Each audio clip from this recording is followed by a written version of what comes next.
হ্যাঁ শেষ হওয়ার কথা আজকে শেষ করতে কেমনে কালকে না আসলে কালকে যদি না ধরি তাহলে কেমনে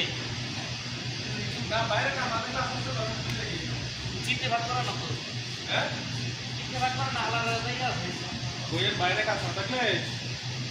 কালকেও আসেন ওষুধ দেখি আছে কাম আছে কাম থাকলে বসে থাকলে আপনি না ওটা যদি পর্যন্ত দুদিন পরে তাই মেনে আমার যদি সইতে আছে যদি পর্যন্ত দুদিন পরে সমস্যা নেই ঠিক আছে আজকে একবার গেল বড় কাম জন্য বলি কালকে দেবে